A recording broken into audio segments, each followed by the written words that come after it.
Hello everyone, welcome back to my channel. আজকে আমরা বিয়েবাড়ি যাব, তার জন্য একটু পরে রেডি হব। এখন রেডি হইনি, তো দেখা হবে বিয়েবাড়িতে। ফাইনালি আমরা পৌঁছে গেছি বিয়েবাড়িতে। এই যে বর বউ ছবি তুলছে, আমরা সোজা চলে গেলাম কাউন্টারের দিকে। আর এই হচ্ছি আমি। কেমন লাগছে আমাকে কমেন্ট বক্সে জানাবে। বিয়েবাড়িতে ফুচকা খাবো না, এটা কখনো হয়? তারপর নিলাম চাউমিন, দেন পাস্তাটা খুবই টেস্টি ছিল। তারপর খেলাম Jharkhand famous litti chokha. Cheers! Cold ড্রিঙ্কসটা কী করে ভুলতে পারি। তারপর আর দেরি না করে চলে গেলাম মেন কোর্স টেস্ট করতে। প্রথমেই নিলাম মশালা কুলচা, তারপর ফ্রাইড রাইস, দেন মাখানি, তারপর 2 রকমের মিষ্টি নিয়ে ব্যাস খেতে শুরু করে দিলাম।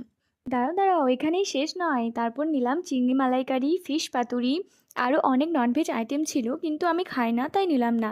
তারপর আমি আর হাজব্যান্ড গল্প করতে করতে খেয়ে নিলাম।